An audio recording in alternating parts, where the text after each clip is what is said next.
500 साल पहले की बात है। विजयनगर नाम का एक राज्य हुआ करता था। उस राज्य में कृष्णा नाम के एक राजा की हुकूमत थी।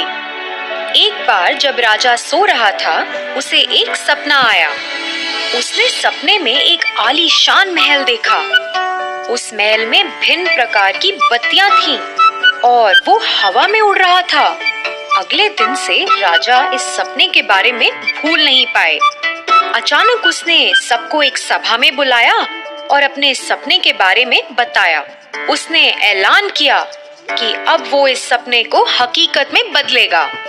इस फैसले के बाद सब सोच में पड़ गए। अरे, ऐसा महल कैसे बना सकते हैं?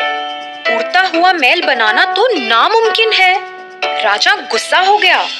मैं किसी की नहीं सुनूंगा।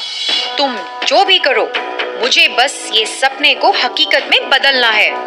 जो भी ये महल बनाएगा, मैं उसे खूब सारे तोहफे इनाम में दूंगा। काम जल्दी शुरू हो जाना चाहिए। ये बोल के राजा वहां से चला गया। सभा के सारे लोग हैरान रह गए। कुछ दिन बीत गए। राजा उस सपने के बारे में अभी तक नहीं भूल पाया। इसी दौरान राजा के महल में एक आदमी आया। वो बहुत बूढ़ा था और लाठी की मदद से चल रहा था।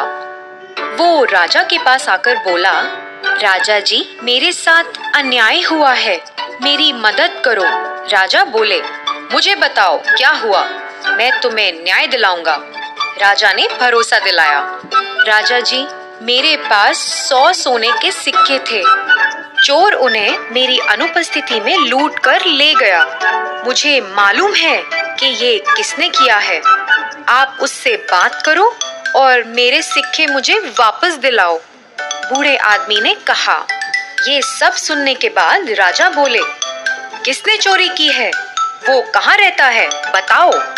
बूढ़ा आदमी तनाव में आ गया। तुम चिंता मत करो, मुझे बताओ किसने ऐसा किया है, मैं तुम्हारी मदद करूंगा। राजा ने हौसला दिलाया।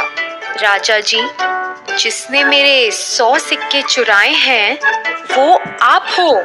कल रात आप मेरे सपने में आए थे और आपने चोरी की थी।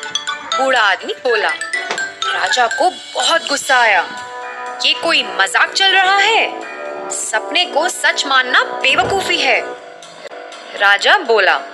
ये सुनते ही बूढ़े आदमी ने अपनी दाढ़ी और मूंछ उतारी और लाठी को भी फेंक दिया। उसने अपना पूरा भेष बदल दिया।